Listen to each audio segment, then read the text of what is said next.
which is a term I'll come back to later, but it ties into my background, actually. You're beyond the pale, you're unacceptable. It will be far, far easier for me to never mention abortion. I mean, where's the profit in it? What's the point of doing it? You'll polarize people, left or right, yes or no. People will be upset by you, some will like you. It's just one of those issues, don't go near it, particularly if you're a journalist. Much easier to never say anything about it. But you know what? Throughout history, there have been issues of life and death, and it's been much easier to say nothing. But it's been absolutely immoral and wrong to say nothing. Now, the reason I got involved in the pro-life position, if you like,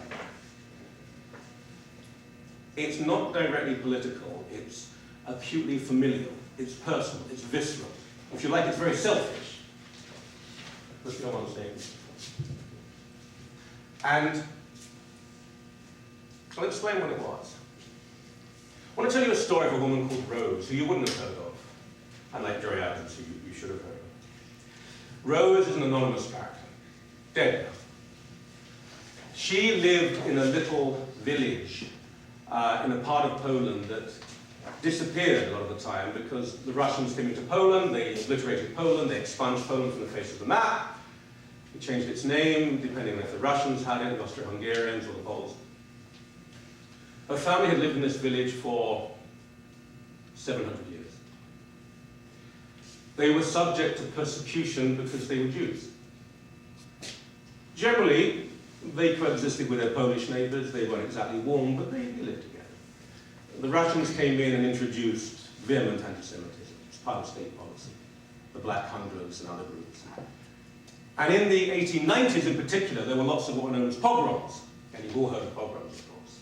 This is the organized, concerted, systematic massacre of Jewish people because they were Jews. People talk about the Holocaust. Between 1890 and 1905, 2.5 million Jews were killed in Eastern Europe.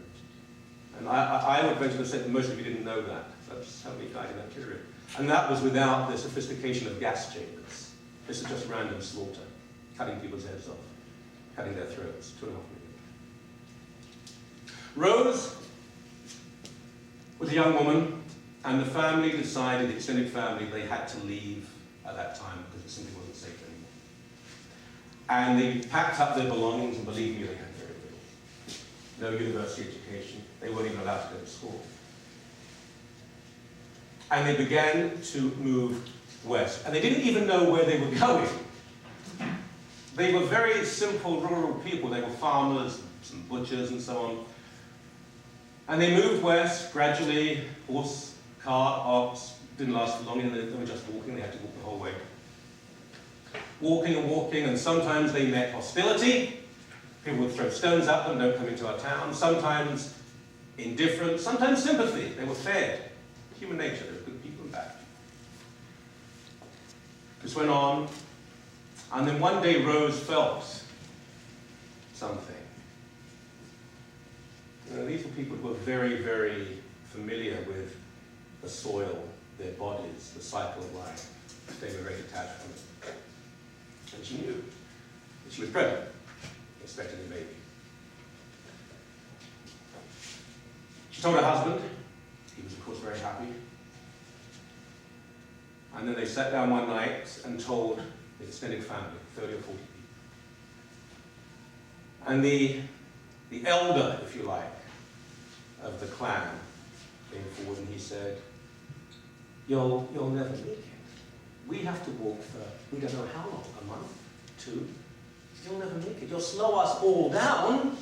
None of us will ever get to where we want to go. They wanted to find the coast.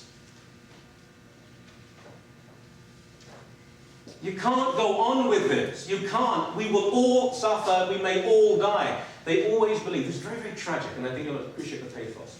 Jews in Eastern Europe in 1890 thought everyone in the world were children.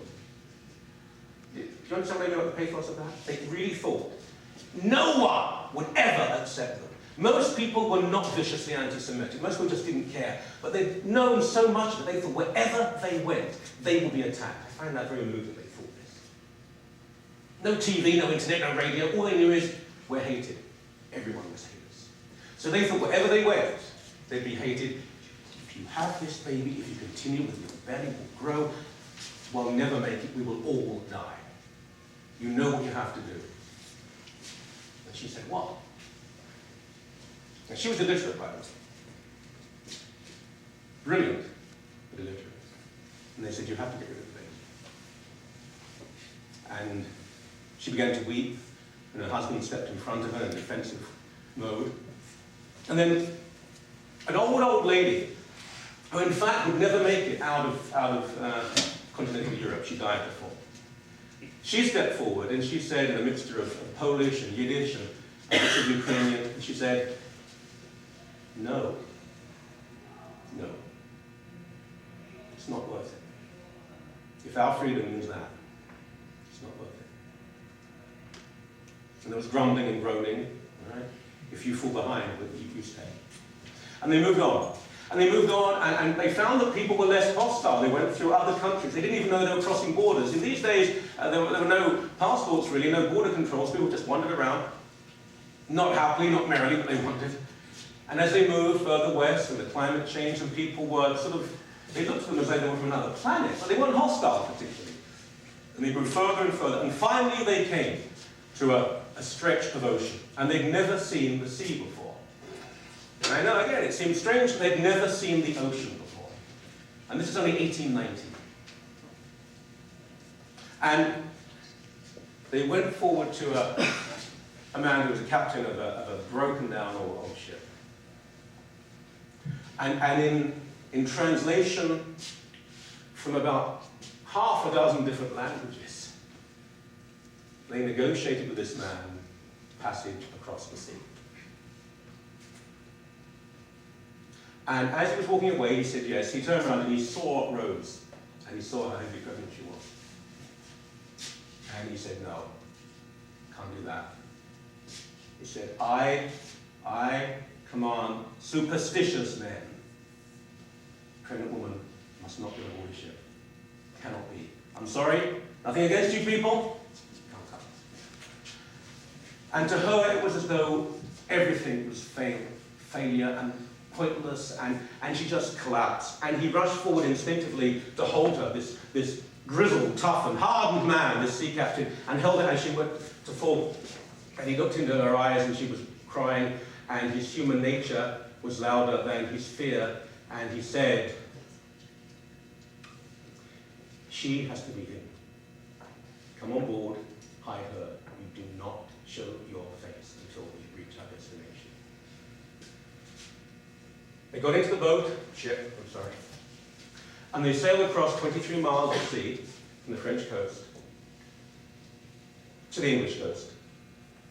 And they got off the ship. They walked further and further north until they reached London. They crossed the River Thames into a part of the east end of London where Yiddish was a primary language. There were at this point 200,000 Jews in this small area of Stepney and Mile End, living conditions that none of you, thank God, will ever see. And there, in that slum, Rose gave birth to my grandmother, who gave birth to my partner, Phil Coren, God rest his soul. And I'm here. Shame, shame, shame. That is what made me think about the abortion issue. A story that sometimes moves people, but apparently some people find it very funny. They got to the Holocaust joke as well.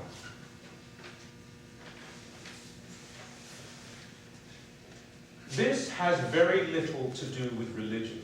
You can employ a religious argument for abortion.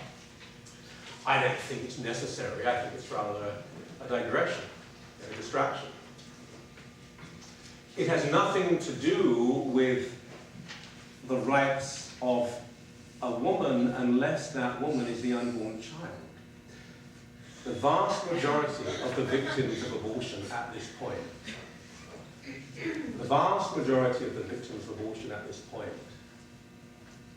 are female and black.